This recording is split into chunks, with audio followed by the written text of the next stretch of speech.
if you would like to know how to create a cross-tabulation for categorical data set, please take a look at the previous video that I have uploaded.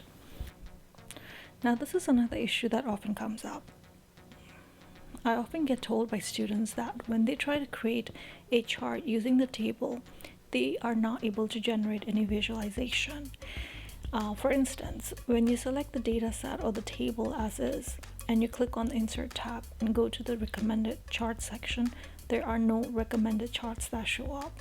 Now, the quick and easy way to fix this that I recommend is just selecting or copying your table and pasting it one more time in your Excel sheet. There, whenever you see these green dotted lines, if you want them to disappear, just press the Escape key on your keyboard.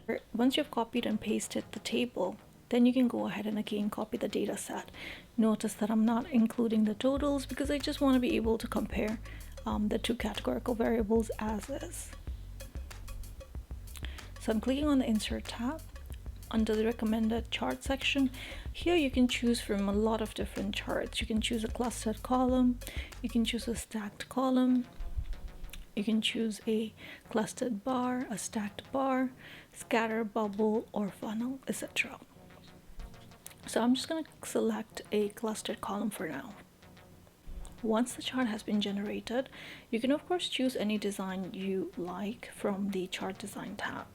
I'm just going to keep one that has the numbers on them.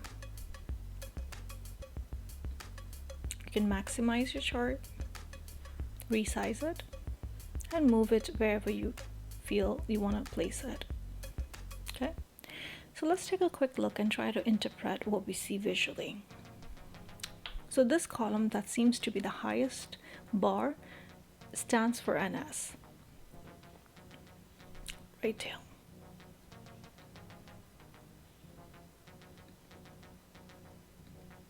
So looking at your table itself, you can see that 2,118 responses said they do not smoke and they do not drink, and that's what you see denoted by this red bar here. Now the lowest seems to be this one right here, which is the HS column. As you can see in your table, the lowest responses was for HS and ND. So this is a quick way to visualize your cross-tabulation and to make some conclusions based on it.